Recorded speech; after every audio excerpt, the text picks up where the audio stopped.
The biggest war time buyers of Russian fossil fuels. USA ने India, China और Brazil जैसे देशों को धमकी दी है, थ्रेट दी है कि कहीं ना कहीं अगर आपने रशिया से इस फॉसिल फ्यूल को परचेस किया तो हम आप पर सैंक्शंस इम्पोज कर देंगे। तो ये एक बहुत बड़ी इंफॉर्मेशन है, बहुत बड़ी न्यूज है, जिससे कहीं ना कहीं आपको एक अंदाजा लग सकता है कि अमेरिका फुल मूड में है, ट्रम्प साहब फुल मूड में है इंडिया और चाइना जैसे देशों को कहीं ना कहीं उनकी इकोनॉमी को क्रश करने में। समझते हैं इस पूरी न्यूज को। साथियों, एक बहुत इंपॉर्टेंट रिपोर्ट आई है CREA के माध्यम से। CREA क्या है? Centre for research on energy and clean air. इसने एक रिपोर्ट जारी की है। इस रिपोर्ट में बताया है कि किस तरीके से दुनिया भर के देश क्या कर रहे हैं, परचेज कर रहे हैं रशियन फॉसिल फ्यूल्स, जो कि वॉर टाइम बायर्स कैटेगरी में आएंगे। वॉर टाइम बायर्स मतलब क्या? अभी रशिया और यूक्रेन के बीच में वॉर चल रहा है 2022 से रशिया एंड यूक्रेन के बीच में एक वॉर छिड़ी हुई है, जिसमें क्या हो रहा है, रशिया यूक्रेन को बर्बाद कर रहा है। ऐसी स्थिति में यूरोपियन यूनियन और नाटो जैसे संगठन और साथ में यूएसए और यूके जैसे देश भी क्या कर रहे हैं, इसमें रशिया के ऊपर सैंक्शंस लगाए हुए बैठे हुए हैं। तो ऐसी स्थिति में क्या है, कुछ देश रशिया के साथ बहुत बड़े पैमाने पर एक्सपोर्ट भी कर रहे हैं, इंपोर्ट भी कर रहे हैं और रशियन फॉसिल फ्यूल को परचेज कर रहे हैं। तो उसमें क्या है, उनको बहुत ही कम दामों में रशियन फॉसिल फ्यूल पुतिन यानी रशिया के द्वारा दिया जा रहा है। पुतिन साहब ने नए इंपोर्टर, नए खरीदार अपने ढूंढ लिए हैं और वो कौन कौन से हो सकते हैं वो आपको पता होना चाहिए। उसमें आता है चाइना का नाम, उसमें चाइना का नाम आता है, उसमें इंडिया का नाम आता है, उसमें आता है टर्की का नाम आता है। ये बिगेस्ट वॉर टाइम बायर्स हैं ऑफ रशियन फॉसिल फ्यूल्स के। और साथ में ब्राजील का नाम आता है। ये बड़े क्या है, टॉप 5। और सिंगापुर हो गया टॉप 5। ये क्या है, रशियन फॉसिल फ्यूल्स के परचेजर हैं या बायर्स हैं। अब आगे समझते हैं कि इस रिपोर्ट में और क्या कहा गया है और किस तरीके से ये खतरनाक हो सकती है। ये जो इंफॉर्मेशन है या जो इस तरीके की ये बात अभी छिड़ी हुई है, ये किस तरीके से ट्रंप की एक जो धमकी है, ये हमारे लिए, हमारे इंडिया के लिए और दुनिया के बाकी देशों के लिए जो एक पीसफुल एनवायरनमेंट बना हुआ है वो खतरनाक हो सकता है। देखो, इसमें हमें ये समझना पड़ेगा कि जो ये अभी फॉसिल फ्यूल परचेस किया जा रहा है, सबसे पहले वो हमने रशिया से परचेस किया है। रशिया से परचेस किया है तो रशिया का एक एरिया है, आपको पता होना चाहिए। ये रशिया का एक ज्योग्राफिकल एरिया है। यहाँ पे आप जाओगे तो यहाँ पे सेंट पीटर्सबर्ग मिलेगा। सेंट पीटर्सबर्ग एक पोर्ट है। सेंट पीटर्सबर्ग यहाँ पे एक पोर्ट है जहां से रशिया क्या करता है, डिफरेंट डिफरेंट टाइप की जो कोल है, नेचुरल गैस है और फॉसिल फ्यूल है, क्रूड ऑयल है, वो क्या करता है, एक्सपोर्ट करता है डिफरेंट डिफरेंट मीडियम से। यहाँ पे शिप्स वगैरह ऐसे क्या होती है, इस कोल को हो गया, चाहे नेचुरल नेचुरल गैस हो गई, वो पाइपलाइन के थ्रू जाती है। और फॉसिल फ्यूल यहाँ पे शिप्स के थ्रू क्या है, बाल्टिक सी के द्वारा, बाल्टिक सी है, ये बाल्टिक सी का एरिया है, यहाँ से नॉर्दर्न सी का फिर इंग्लिश चैनल को गो थ्रू होते हुए यहाँ पे स्टेट ऑफ जिब्राल्टर के माध्यम से, फिर उसके बाद मेडिटेरेनियन सी यानी भूमध्य सागर से स्विस कैनाल में जाता है। स्विस कैनाल से यहाँ पे रेड सी में, रेड सी से आपको मिलेगा यहाँ पे गल्फ ऑफ एडन में, और फिर उसके बाद अरेबियन सी में। अरेबियन सी के बाद ये फिर इंडिया जैसे देशों में यहाँ पे पहुंचता है, उसके बाद ये चाइना जैसे देशों में पहुंचता है, और यहाँ पे आप देख सकते हो ये टर्की में भी, मेडिटेरेनियन सी से ये टर्की में भी जाता है और यहाँ पे सिंगापुर में भी जाता है। तो कहने वाली बात ये है कि किस तरीके से रशियन फॉसिल फ्यूल दुनिया के डिफरेंट डिफरेंट कंट्रीज में जा रहा है, जो कि रशिया के साथ क्या है, एक थोड़ी सी मित्रता वाली और सहयोगी वाली स्थिति में रहते हैं। जैसे इंडिया हो गया, चाइना हो गया, ब्राजील हो गया, टर्की हो गया और सिंगापुर हो गया। ये देश रशिया से अपनी मित्रता और वर्तमान में जो ये वॉर टाइम सिचुएशन बनी है रशिया यूक्रेन, इसका फायदा उठा करके सस्ते दामों में कोल, गैस, नेचुरल गैस और फॉसिल फ्यूल परचेज कर रहे हैं। अब बात आती है कि किस तरीके से आप इसको और आगे समझ सकते हो, इस मैप में और आप समझ सकते हो क्लियरली कि जो रशिया का एरिया है, यहाँ पे ये बाल्टिक सी का रीजन है। यहाँ पे ये बाल्टिक सी का जो रीजन है, यहाँ से सेंट पीटर्सबर्ग के बाद यहाँ पे बाल्टिक सी, फिर उसके बाद नॉर्दर्न सी, फिर इंग्लिश चैनल, उसके बाद ये मेडिटेरेनियन सी के बाद गुजरता है, उसके बाद स्विस कैनाल से ये रेड सी में, और रेड सी से गल्फ ऑफ एडन, अरेबियन सी और इंडिया, उसके बाद ये सिंगापुर, उसके बाद ये यहाँ से चाइना हो गए, और उसके बाद यहाँ पे ये ब्राजील में भी ऐसे जाता है, और यहाँ से मेडिटेरेनियन से तुर्की में भी जाता है, तुर्की में भी जाता है। तो बात ये है कि इस तरीके से दुनिया के देश इसका फायदा उठा रहे हैं। अब यहाँ पे दिक्कत किसको होगी? दिक्कत होगी यूएसए को, दिक्कत होगी यहाँ पे यूरोपियन यूनियन को, और दिक्कत होगी नाटो जैसे संगठन, G7 जैसे संगठनों को। दिक्कत ये हुई इनको कि एक तो ये देश क्या है, इमर्जिंग इकोनॉमीज है, बड़ी इकोनॉमी है, जैसे चाइना हो गया, इंडिया हो गया, ब्राजील हो गया। इनके पास अब क्या है, बहुत ज्यादा वेल्थ है, और ये आगे आने वाले समय में दुनिया की बिगेस्ट सुपर पावर्स बनने वाले देश हैं।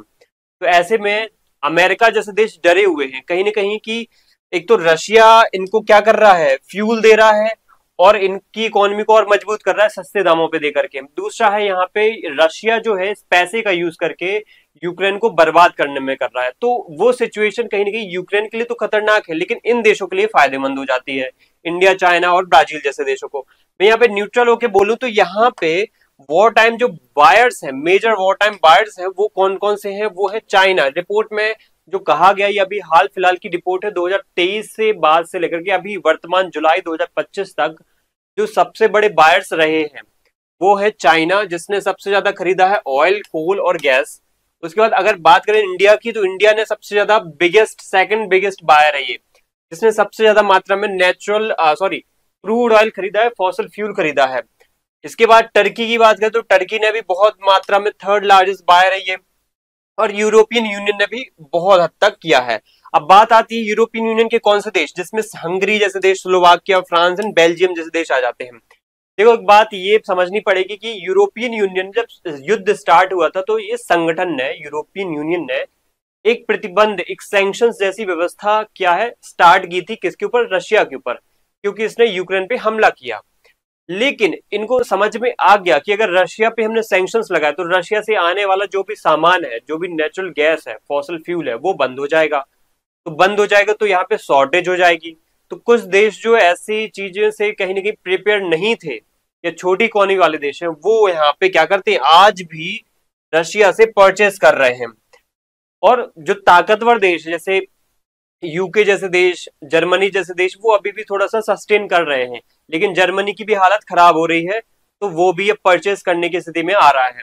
तो बात ये आपको समझनी पड़ेगी किस तरीके से एक संगठन जो है बाकी देशों के लिए बोल रहा है कि आप परचेस मत करो, लेकिन इसी संगठन के कुछ देश क्या है, दोहरा रवैया अपना करके कह रहे हैं कि हम तो परचेस करेंगे। मुझे लगता है यूरोपियन यूनियन के अध्यक्ष को यहाँ पे पहले अपने संगठन के देशों को समझाना चाहिए कि हमें बंद करना पड़ेगा, फिर हम इंडिया, चाइना और ब्राजील जैसे देशों पर सैंक्शंस लगाएं, उनको रोके खरीदने से।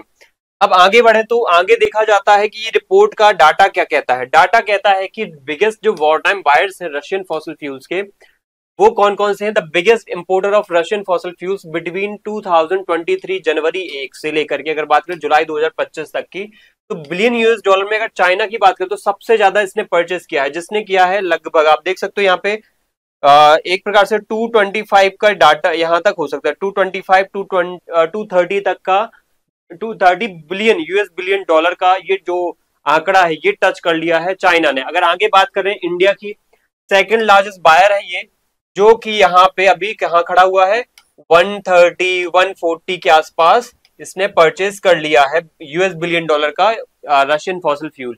इसके बाद टर्की है, फिर उसके बाद यूरोपियन यूनियन है, ब्राजील है, सिंगापुर है, south Korea and Saudi Arabia. ये CREA की रिपोर्ट है, ठीक है। स्टेटिस्टा एक जो ऑथेंटिक वेबसाइट है, उस पर आप देख सकते हो इसकी रिपोर्ट को, और आपको पता चल जाएगा कि किस तरीके से यहाँ पे ये देश रशिया से कितनी बड़ी मात्रा में फॉसिल फ्यूल्स परचेस कर रहे हैं।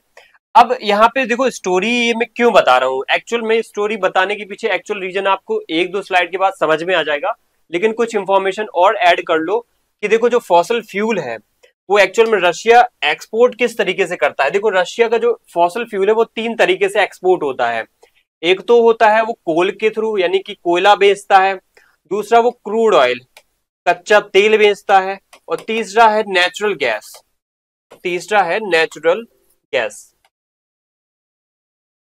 Natural gas. तो यहाँ पे 3 कैटेगरी में, मुख्य रूप से 3 कैटेगरी में यहाँ पे रशिया अपने फॉसिल फ्यूल को या फिर अपने इस प्रकार के जो जैविक ईंधन है उसको बेचता है या सेल करता है दुनिया की अलग अलग मार्केट्स में, इंडिया, चाइना, अलग अलग।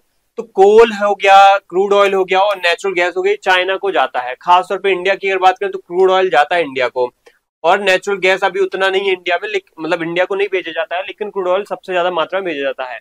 आपको पता होना चाहिए इंडिया ने लास्ट 2 से 3 सालों में इतना ज्यादा क्रूड ऑयल खरीदा है कि इंडिया का जो 1/3 कहें या फिर 30 से 32% जो क्रूड ऑयल है वो अकेले कहां से आ रहा है, रशिया से परचेज हो रहा है, रशिया से आ रहा है।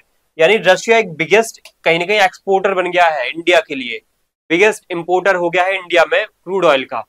एक बात और समझनी पड़ेगी यहाँ पे कि रशिया जो है अलग अलग पाइपलाइंस के माध्यम से, ये पाइपलाइन जो देख रहे हो आप, रशिया अलग अलग पाइपलाइंस के माध्यम से नेचुरल गैस एक्सपोर्ट करता है अलग अलग देशों में। अब उसके आसपास के देश जैसे कि जर्मनी हो गया, पोलैंड जैसे देश एक जमाने में खरीदते थे जब उनकी अच्छी मित्रता थी। आज भी कहीं ना कहीं वो स्थिति ऐसी है कि लोग कम मात्रा में खरीद रहे हैं, बट खरीद रहे हैं। तो कहने वाली बात यह है कि यूरोपियन यूनियन जैसे देश, सॉरी संगठन, उसमें रहने वाले जो देश हैं वो कहीं ना कहीं दुनिया को, इंडिया, चाइना, ब्राजील जैसे देशों को कहीं ना कहीं नसीहत दे रहे हैं कि आप क्या करो, यहाँ पे फॉसिल फ्यूल परचेज करना बंद करो, बट खुद परचेज कर रहे हैं। तो वो बात इन्होंने क्या है नजरअंदाज कर दी। तो ये दोहरा रवैया इनका आपको समझ में आ गया होगा किस तरीके से ये अपने बेनिफिट्स को, अपने नेशनल इंटरेस्ट को सबसे ज्यादा प्रायोरिटी दे रहे हैं। वहीं अगर अमेरिका की बात करें तो वो अपने नेशनल इंटरेस्ट को प्रायोरिटी दे रहा है, उसको अपनी इकोनॉमी पे फोकस करना है, इसलिए वो नहीं चाहता कि दुनिया के बाकी देश की इकोनॉमी जो है ना इंप्रूव, उसको कहीं ना कहीं इसका फायदा मिले। अब बात आती है कि यूरोपियन यूनियन का जो यहाँ पे दोहरा रवैया है वो क्यों ऐसा हो गया है। देखो, एक तो सबसे बड़ी बात है कि यूरोपियन यूनियन के पास चैलेंजेस हो गए हैं, कुछ ऐसे चुनौतियां आ गई हैं। सिग्निफिकेंट रिडक्शन हो गया है purchases during first year after the invasion 2022, but struggle to make a meaningful progressions. देखो, कहने वाली बात ये है कि 2022 में जैसी वॉर स्टार्ट होता है तो उसके बाद रशिया के ऊपर सैंक्शंस यूरोपियन यूनियन ने भी लगाए थे, बट उनको समझ में आ गया कि सैंक्शंस वो ज्यादा दिन तक खुद भी नहीं लगा सकते, वरना रशिया से आने वाला जो सामान है वो अगर हमारी यूरोपियन यूनियन के जैसे देशों में नहीं आएगा तो यहाँ पे शॉर्टेज हो जाएगी, खासतौर पे नेचुरल गैस की शॉर्टेज। अब नेचुरल गैस की शॉर्टेज में अगर बात करें तो देखो, रशिया से बड़ी बड़ी पाइपलाइंस के थ्रू यूरोपियन यूनियन में गैस आती है, नेचुरल गैस आती है। ये देख सकते हो आप यहाँ पे कितनी सारी पाइपलाइंस यहाँ पे जा रही हैं। सबसे बड़ी जो पाइपलाइन है वो है नॉर्ड स्ट्रीम करके, फिर यमाल करके भी है, फिर यहाँ पे यूक्रेन के थ्रू भी कई सारी जाती है, ब्लू स्ट्रीम भी है, एक तुर्की स्ट्रीम भी है। तो ऐसे डिफरेंट डिफरेंट पाइपलाइंस के थ्रू क्या है, यूरोप और तुर्की जैसे देशों में पाइपलाइंस के थ्रू क्या जा रहा है, बहुत बड़ी मात्रा में नेचुरल गैस का अमाउंट जा रहा है। आप देख सकते हो, इसीलिए क्या है, यूरोप में बहुत नेसेसिटीज होती है वहां के डोमेस्टिक यूज के लिए, वहां पे कमर्शियल यूज के लिए, वहां पे अलग अलग फैक्ट्रीज में जो नेचुरल गैस है उसका बहुत बड़ी मात्रा में यूज होता है। अगर वो रशिया यहाँ पे एक्सपोर्ट नहीं करता तो यहाँ पे शॉर्टेज हो जाएगी यूरोपियन यूनियन के पास। अब बात करते हैं कि वो ऐसा क्यों यहाँ पे इसको सस्टेन नहीं कर पाया, अपने सैंक्शंस को वो लंबे समय तक लगातार कंटिन्यू नहीं कर पाया। क्यों नहीं कर पाया? क्योंकि वहां पे शॉर्ट कमिंग हो गई है कुछ। साथ में वहां पे क्या है, इन सैंक्शंस की वजह से वहां पे क्या हो गया है, वहां पे बहुत ज्यादा शॉर्टेज हो गई है। और दूसरी, धीरे धीरे उसने क्या है, जो एक मीनिंगफुल सैंक्शंस थे वो धीरे धीरे कम कर लिए, और कहीं ना कहीं इसको प्रोग्रेस को बंद कर दिया कि हम सैंक्शंस और नहीं बढ़ाएंगे, अब धीरे धीरे कम करेंगे। और यहाँ पे एक बात और, सैंक्शन जो शॉर्ट कमिंग्स हुई है वो multiple round of sanctions were not enough to diminish Russian fossil fuel revenue. ठीक है, तो ये बात भी है कि बहुत सारी यहाँ पे शॉर्ट कमिंग्स देखी गई हैं सैंक्शंस के अंतर्गत भी, जिससे वो सैंक्शंस जो यूरोपियन यूनियन ने लगाए थे वो सफल नहीं हुए। और रशिया ने एक बहुत बड़ा दाव ये खेला कि उसने नए अपने जो बायर्स थे, अपने फॉसिल फ्यूल्स के बायर्स थे, यूनियन ने, अमेरिका ने जैसे ही बंद किया उससे फॉसिल फ्यूल खरीदना, तो उसने इंडिया जैसे देशों को, चाइना जैसे देशों को, ब्राजील जैसे देशों को कम दामों में ये उपलब्ध करवा करके नए बायर्स खड़े कर दिए। तो उसको ज्यादा लॉस नहीं हुआ, इवन उसकी इकोनॉमी आज भी कहीं ना कहीं बढ़ रही है, ग्रो कर रही है। उतनी मात्रा में नहीं बढ़ रही है, बट कहीं ना कहीं हो रहा है इतने सारे सैंक्शंस के बावजूद। अब अगर बात करें तो दुनिया भर के जो बायर्स हैं वो उन्होंने कितनी बड़ी मात्रा में इंक्रीजमेंट यहाँ पे किया है। तो इंक्रीजमेंट अगर देखा जाए तो इंडिया का खास तौर पे आप देखो कितना बड़ा इंक्रीजमेंट यहाँ पे 111 जो परसेंटेज है यहाँ पे इंक्रीजमेंट, ये इंडिया में देखा गया। चाइना में आप देख ही सकते हो थोड़ा कम हुआ है। टर्की ने 100% का इंक्रीमेंट यहाँ पे किया है। उसके बाद आप लैटिन अमेरिका के देश जैसे ब्राजील हो गया, अर्जेंटीना जैसे देश हो गया, अफ्रीका ने भी 100% और OECD एशिया ने भी 100% का यहाँ पे ग्रोथ किया है। तो यहाँ पे साउथ कोरिया जैसे देशों ने भी फायदा उठाया। ऐसा नहीं कह सकते कि यहाँ पे सिर्फ इंडिया चाइना जैसे देश, साउथ कोरिया हो गया, सिंगापुर हो गया, ब्राजील हो गया, इवन सऊदी अरब ने भी इसका फायदा उठाया है। अब बात आती है अंडरलाइंग फैक्टर्स क्या है, ये लोग ऐसा परचेस क्यों कर रहे हैं अल्टीमेटली। इन्होंने क्या देखा कि जो ग्लोबल डिपेंडेंसी है रशिया के ऊपर as a major exporter and opportunism by non aligned nations benefiting from reduce rate. देखो यहाँ पे अंडरलाइंग फैक्टर तो यही था, रिड्यूस रेट, कि रशिया ने बहुत ही कम दामों पर दुनिया भर के देशों को प्रोवाइड कराया क्या, फॉसिल फ्यूल, जिससे उनको फायदा हुआ और उन्होंने परचेज कर लिया। दूसरा है, ये जो देश है जिन्होंने ये बाय किया है रशिया से, वो किसी भी बड़े ऐसे संगठन में शामिल नहीं है जो कि रशिया के खिलाफ है। ना तो वो यूरोपियन यूनियन में है, ना तो वो नाटो में है, ना G7 में है, और ना किसी ऐसे संगठन में है जो स्ट्रेटेजिकली रशिया के अगेंस्ट काम करता है। ठीक है, अगर क्वाड के को छोड़ दें तो क्वाड वैसे चाइना के अगेंस्ट बनाया गया है, और क्वाड में क्योंकि इंडिया भी है, यूएस भी है, और ऑस्ट्रेलिया और यूके भी है, ओके, सॉरी जापान भी है, यूएस, जापान, ऑस्ट्रेलिया और इंडिया। ठीक है, तो ये 4 देशों का जो संगठन है ये कहीं नहीं चाइना को टैकल करने के लिए बनाया गया, रशिया को नहीं। तो यहाँ पे इंडिया या फिर चाइना या ब्राजील ऐसे कुछ देश संगठनों में नहीं है, जिस वजह से उनको यहाँ पे सैंक्शंस लगाने की कोई जरूरत ही नहीं है, यानी वो नॉन अलाइंड है, वो कोई ऐसे संगठन से अलाइन नहीं है जिससे उनको ये सैंक्शंस लगाने पड़ जाए। तो सीधी सी बात है कि जब हम आपके ऐसे कोई संगठन में नहीं है तो हम आपकी पॉलिसीज को क्यों अपनाएं, हम आपकी पॉलिसीज को क्यों दोहराएं। हम अपनी इंडिपेंडेंट फॉरेन पॉलिसी के साथ, इंडिपेंडेंट इकोनॉमिक पॉलिसीज के साथ क्या करेंगे, रशिया से ट्रेड करेंगे फॉसिल फ्यूल्स का। अब बात आती है यहाँ पे किस तरीके से यहाँ पे यूएस यहाँ पे अब क्या कर रहा है, टेंशन में है और धमकियां दे रहा है। यूएस के एक सेनेटर है, यूएस के सेनेटर है, सीनेट होती है वहां पे, एक सीनेट होती है ना, एक होती है हाउस ऑफ रिप्रेजेंटेटिव, वहां पे कांग्रेस को संसद कहते हैं, उसके 2 पार्ट होते हैं, एक तो होती है सीनेटर जिसको राज्यसभा जैसी होती है, एक होती है हाउस ऑफ रिप्रेजेंटेटिव जो लोकसभा जैसी होती है। तो वहाँ पे एक सीनेटर जो हाउस है उसके एक सेनेटर है, तो उनका नाम है लिंडसे ग्राहम। उन्होंने एक सजेशन यहाँ पे दिया है, आप एक प्रकार से धमकी समझ लो, स्टीव टैरिफ लगाओ ऐसे देशों पर as an option to pressure countries buying Russian oil. जो रशिया से ये ऑयल परचेज कर रहे हैं उनके ऊपर स्टीव सैंक्शंस लगाओ, स्टीव टैरिफ लगाओ, बहुत ही बड़े दामों पर टैरिफ्स लगाओ। वही जो ट्रंप ने एक पॉलिसी अपनाई है ना, जो देश उसके अकॉर्डिंग नहीं चलेगा उस पर टैरिफ थोप दो, जो देश उससे अच्छे से ट्रेड नहीं करेगा, उसके अकॉर्डिंग ट्रेड नहीं करेगा, उस पर टैरिफ थोप दो। तो ये बात यहाँ पे इन्होंने भी दोहरा दी है।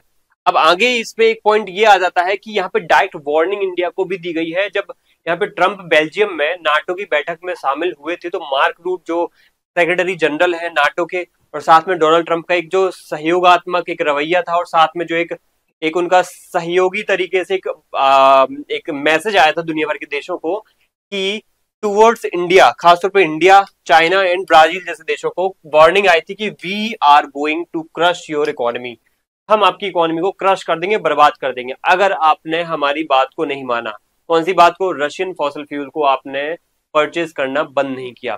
तो इस तरीके की जो धमकियां थी उसका परिणाम क्या, उसका परिणाम आगे देखेंगे। बट यहाँ पे ट्रंप का भी एक धमकी आई थी। कब आई थी धमकी, ये कुछ दिनों पहले ही धमकी आई है। अभी प्रेसिडेंट डोनाल्ड ट्रंप ने यहाँ पे पहले भी कुछ दिनों पहले भी कहा है, उसको मेंशन किया है कि जो देश कहीं ना कहीं क्या करेंगे, रशिया और यूक्रेन के युद्ध में फायदा उठाएंगे, मतलब रशिया और यूक्रेन का युद्ध हो रहा है और उनके बीच में जो पीस डील है होनी चाहिए, उस पीस डील को ना आगे बढ़ाते हुए रशिया से फॉसिल फ्यूल परचेस करेंगे तो हम उन पर 100% सेकेंडरी टैरिफ्स इंपोज करेंगे। अब ये सेकेंडरी टैरिफ क्या होता है, यहाँ पे धमकी आई है सेकेंडरी टैरिफ की। देखो सेकेंडरी टैरिफ मतलब ये होता है कि जो देश क्या कर रहे हैं, रशिया यानी एक सैंक्शंस लगे हुए देश के साथ, रशिया मतलब जिसपे सैंक्शंस लगे हुए हैं, तो सैंक्शंस लगे हुए देश के साथ अगर ट्रेड करते हैं तो उस पर एक्स्ट्रा टैरिफ और लगाया जाएगा। उस सैंक्शंस वाले देश के ऊपर तो सैंक्शंस लगे हुए हैं, रशिया जैसे देशों पर सैंक्शंस लगे हुए हैं, लेकिन जो उससे परचेज कर रहा है, जो उससे ट्रेड कर रहा है, उस पर भी क्या होंगे, टैरिफ्स लगाए जाएंगे। तो ये टैरिफ्स बहुत क्या है, खतरनाक होते हैं और ये बहुत ज्यादा उस देश के लिए हानिकारक होते हैं। अब यहाँ पे अमेरिका लगाता है तो ऐसे हानिकारक क्यों हो जाता है। देखो दुनिया की सबसे बड़ी इकोनॉमी है अमेरिका, अमेरिका के पास दुनिया का सबसे बड़ा इंपोर्टर है, ठीक है, दुनिया का सबसे बड़ा इंपोर्टर है। अगर ये सैंक्शंस लगा देगा, ये टैरिफ लगा देगा, तो दुनिया का सबसे ज्यादा सामान अमेरिका में जा रहा है, तो अमेरिका का में सामान क्या है उस देश से कम आएगा। अब इंडिया का सामान बहुत सारा जा रहा है अमेरिका में, चाइना का बहुत सारा सामान जा रहा है अमेरिका में, तो अमेरिका अगर टैरिफ्स लगा देगा ड्यूटी इम्पोज कर देगा तो वहां पे सामान महंगा हो जाएगा इंडिया चाइना का, और वहां पे बिकेगा नहीं, तो इंडिया और चाइना को रेवेन्यू कम प्राप्त होगा ट्रेड से, तो अमेरिका से कहीं ना कहीं अब लॉस मिलेगा इंडिया और चाइना को। तो इस तरीके के टैरिफ्स हानिकारक तो होते हैं, उनका लॉस भी बहुत होता है। 40 से 45 बिलियन डॉलर का नुकसान हो सकता है ऐसे में इंडिया को, और 100% टैरिफ लगा दिया जाता है इसके द्वारा, अमेरिका के द्वारा। ठीक है, अब यहाँ पे ये चीज अगर हम इंडिया जैसे देश फॉलो नहीं करते हैं, चाइना जैसे देश फॉलो नहीं करते हैं, तो ट्रंप की ये धमकी जो है ना बहुत सीरियस धमकी है, क्योंकि उसने ऐसा किया भी है पहले, कुछ देशों को उसने पहले भी धमकी दी थी। जैसे एक धमकी ये है कि वेनेजुएला के साथ जो जो देश ट्रेड कर रहे थे ना ऑयल का, तो उसके ऊपर भी उसने 25% का टैरिफ इम्पोज कर दिया था। तो फिर उन देशों को, जैसे चाइना कर रहा था वेनेजुएला के साथ, तो चाइना ने यहाँ पे बंद किया होगा या बंद कर दिया था। तो इस प्रकार से ट्रंप ने वेनेजुएला के साथ सैंक्शंस लगा करके वहां पे भी बोला कि यहाँ पे वेनेजुएला के साथ कोई ऑयल इंपोर्ट एक्सपोर्ट नहीं करेगा।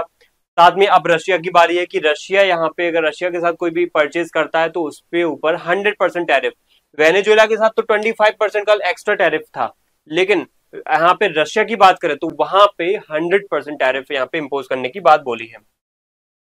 अब आगे बढ़ते हैं तो देखो what it means for India, India के लिए क्या मतलब हो सकता है, यहाँ पे इंडिया के लिए क्या हो सकता है पॉइंट। देखो इंडिया के लिए पॉइंट ये हो सकता है, इंडिया यहाँ पे अगर या तो रशिया को चुनता है तो अमेरिका नाराज हो जाएगा और अमेरिका 100% सेकेंडरी टैरिफ इंपोज कर देगा, जिससे इंडिया को क्या होगा, डिवास्टेटिंग जो टैरिफ का जो एक डिसएडवांटेज है वो फेस करना पड़ेगा। और 100% अगर टैरिफ इंपोज हो जाते हैं तो इंडिया को 45 बिलियन डॉलर पर ईयर का जो ट्रेड सरप्लस होता है वो खोना पड़ेगा। इंडिया फायदे में रहता है अमेरिका के साथ, ट्रेड सरप्लस इतना करने पर फायदा होता है उसको ट्रेड से, तो ये उससे इससे क्या है, हाथ धोना पड़ जाएगा। दूसरा है, अगर हमने अमेरिका का साथ दिया और हमने रशिया के खिलाफ कर लिया तो हमें लूज करना पड़ेगा चीप ऑयल, हमें सस्ता जो तेल है जो रशिया से मिल रहा है वो हम खो देंगे। ठीक है, दोनों तरफ हमें नुकसान हो सकते हैं। अगर हमने किसी एक को चुना तो हमें किसी एक को खोना पड़ेगा। अब तीसरी बात आती है यहाँ पे कि क्या फिर इंडिया एक को चुनता है, यानी कि एक को चुनता है तो दूसरे के दबाव में है। अगर वो इंडिया रशिया को चुनता है तो यानी यूएस के कहीं ना कहीं यूएस के खिलाफ हो जाएगा, रशिया के पक्ष में चला जाएगा पूरा। और दूसरा, अगर अमेरिका के पक्ष में चला गया तो रशिया के खिलाफ हो जाएगा, या रशिया कहीं ना कहीं उतना क्या है, अब सहयोगी देश, मित्र देश नहीं रहेगा, इंडिया अलाइन हो जाएगा अमेरिका की तरफ। तो क्या इंडिया एक प्रकार से दोनों पक्षों में झुक सकता है, दोनों पक्षों में से किसी एक पक्ष में झुक सकता है? क्या इंडिया अभी भी नॉन अलाइन तरीके से बिना किसी पक्ष के निष्पक्ष होकर के, है ना, गुट निरपेक्षता की नीति अपना करके अपनी सॉवरेनिटी को, अपनी संप्रभुता को और अपनी इंडिपेंडेंट फॉरेन पॉलिसी को बना करके रखता है? तो अब देखना ये होगा कि हमारी वर्तमान की सरकार कितनी स्मार्ट है, कितनी समझदार है, कितनी कैपेबल है इतना बड़ा फैसला लेने में। और यहाँ पे होता क्या है देखने वाली बात होगी। तो चैलेंज है एक बहुत बड़ा है, एक चैलेंज है इंडिपेंडेंट फॉरेन पॉलिसी का और एक चैलेंज है इंडिपेंडेंट इकोनॉमिक पॉलिसी का, कि किस तरीके से इंडिया यहाँ पे डील करता है। यहाँ पे एक ऑप्शन ये हो सकता है कि इंडिया यहाँ पे ऑप्शन का यूज ये कर सकता है कि यहाँ पे हम ये कर सकते हैं कि जो इंडिया है यहाँ पे वो कर ले क्या, एक यूएस के साथ एक ट्रेड डील, यूएस के साथ एक ट्रेड डील, उस ट्रेड डील में लिखा हो कि हम क्या करेंगे, हम रशिया से कुछ सर्टेन अमाउंट में क्रूड ऑयल खरीदेंगे। ठीक है, इसमें अमेरिका को भी एक्सेप्ट, हमें कहीं ना कहीं मनाना पड़ेगा, उसको एक्सेप्ट करवाना पड़ेगा। साथ में हम कुछ मात्रा में रशिया से भी क्रूड ऑयल परचेज करते रहे। तो हमें बैलेंसिंग अप्रोच अपनानी पड़ेगी। ये कॉम्प्लेक्सिटी वाली सिचुएशन है, एक्सट्रीम सिचुएशन है कि हम सीधा रशिया की तरफ झुक जाएं या सीधा अमेरिका की तरफ झुक जाएं, ये नहीं चलेगा। तो ये कॉम्प्लेक्स जो डिप्लोमेटिक टाइट रोप क्रिएट हो गया यहाँ पे, उसको अगर हमें बैलेंस करना है तो हमें क्रुशियल हो गया, यहाँ पे क्रुशियल होगा कि हमें इन कंट्रीज या इन इकोनॉमीज के साथ क्या करना पड़ेगा, यूएस और रशिया के साथ एक जो एनर्जी और डिफेंस रिलेशंस है उनको बहुत अच्छे तरीके से कंटिन्यू बना करके रखना पड़ेगा। देखो अमेरिका के साथ हमारी बहुत अच्छे इकोनॉमिक टाइज हैं, और अगर बात करी जाए रशिया के साथ तो रशिया के साथ हमारे बहुत अच्छे डिफेंस टाइज हैं, यानी डिफेंस रिलेशंस हैं। अब हम डिफेंस रिलेशंस कहीं ना कहीं एक्सटेंड कर रहे हैं अमेरिका के साथ। ठीक है, लैम हुआ, बेका वगैरह आपने सुना होगा। तो यहाँ पे जरूरी दोनों है, लेकिन खासतौर पे इकोनॉमिक कैटेगरी में ट्रेड के मामले में ये जरूरी है ट्रम्प साहब, और रशिया के यहाँ पे पुतिन साहब डिफेंस के मामले। S-400 का आपने देखा ही है कितना इफेक्टिव रहा है पाकिस्तान और इंडिया के अभी वॉर लाइक सिचुएशन में, ऑपरेशन सिंदूर में। तो ये जरूरी है कि किस तरीके से इंडिया की गवर्नमेंट, इंडिया की ये जो बड़ी सरकार है, ये किस तरीके से इस चीज को हैंडल करती है और किस तरीके से इसको बहुत ही स्मूथ तरीके से आगे बढ़ाती है, आप समझना जरूरी है। यहाँ पे अब इस पूरे डिस्कशन से अल्टीमेटली हमें पॉइंट क्या समझ में आते हैं? देखो, हमें बात ये समझ में आई कि कैसे इंडिया ने नेशनल इंटरेस्ट को सामने रख करके, इंडिया के कॉन्टेक्स्ट में अगर बात करें, कैसे इंडिया ने नेशनल इंटरेस्ट को सामने रखते हुए नेशनल इंटरेस्ट को, ठीक है, नेशनल इंटरेस्ट 6 टाइप के होते हैं, इसमें सबसे बड़ा नेशनल इंटरेस्ट होता है कि किसी देश की यूनिटी इंटीग्रिटी की बात। दूसरा होता है इकोनॉमिक इंटरेस्ट। दूसरा इंटरेस्ट, सबसे पहला यानी सबसे प्रायोरिटी वाला इंटरेस्ट होता है उस देश की यूनिटी और इंटीग्रिटी, यानी इंडिया की यूनिटी और इंटीग्रिटी। दूसरा होता है सबसे बड़ा सोशल, इकोनॉमिक और पॉलिटिकल इंटरेस्ट। तो यहाँ पे पॉलिटिकल और इकोनॉमिक इंटरेस्ट सबसे बड़ी बात है। यहाँ पे इंडिया ने क्या यूज किया? रशिया से सस्ते दामों पर फॉसिल फ्यूल प्राप्त करके एक इकोनॉमिक इंटरेस्ट अपने पूरा कर लिया। अब तीसरी बात आती है यहाँ पे पॉलिटिकल इंटरेस्ट। तो पॉलिटिकल इंटरेस्ट में हमें अमेरिका को भी अपना दोस्त बना करके रखना है और रशिया को भी दोस्त बना करके रखना है। तो इसलिए जरूरी है यहाँ पे कि इंडिया किस तरीके से बैलेंसिंग अप्रोच बनाता है। दूसरा पॉइंट यहाँ पे ये जरूरी है कि किस तरीके से इंडिया ने यहाँ पे अपनी जो इंडिपेंडेंट फॉरेन पॉलिसी है, किस तरीके से इंडिपेंडेंट इकोनॉमिक पॉलिसी है, उसको कंटिन्यू इंडिया रख पाएगा या नहीं रख पाएगा, वो भी यहाँ पे, और सॉवरेंटी को क्या वो बना करके रख पाएगा या नहीं रख पाएगा, वो भी यहाँ पे देखना या समझना पड़ेगा। अब यहाँ पे अल्टीमेटली हमारे पॉलिटिकल साइंस कॉन्सेप्ट में अगर बात करें, पॉलिटिकल साइंस कॉन्सेप्ट में बात करें, तो किस तरीके से 4 लोगों के नाम आ सकते हैं इस पूरे कहानी में, इस पूरी न्यूज में।